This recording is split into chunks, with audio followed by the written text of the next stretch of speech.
Donc moi je vais aborder les choses par le côté plus technologique et mettre deux ou trois éléments en perspective.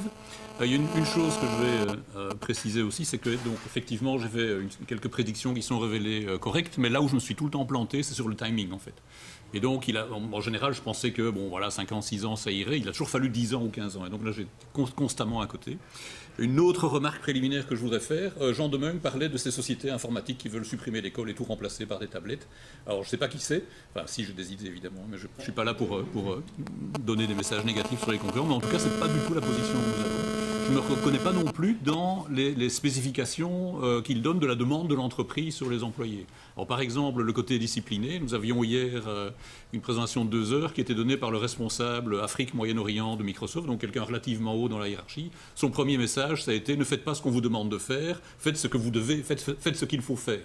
Ce qui n'est pas vraiment compatible avec la notion de discipline. Alors ça, Microsoft est une société qui est peut-être plus justement dans ce monde numérique, dans ce monde global dont je vais parler. Et donc il y a peut-être là quelques caractéristiques nouvelles qui ne sont pas encore présentes partout. Mais enfin, voilà, on aura peut-être l'occasion d'y revenir.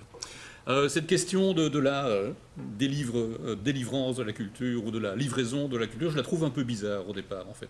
Et je pense je ne crois pas qu'on se soit posé cette question au moment de la constitution de la bibliothèque d'Alexandrie, au moment de l'invention de l'imprimerie ou de l'arrivée des médias. On s'est peut-être posé la question avec la télé, d'accord. Mais voilà, je ne comprends pas très bien. C'est peut-être surdimensionner l'importance du digital dans une série d'autres questions. C'est peut-être la raison pour laquelle ça se passe. Alors, j'ai quelques évidences pour mettre ça en perspective.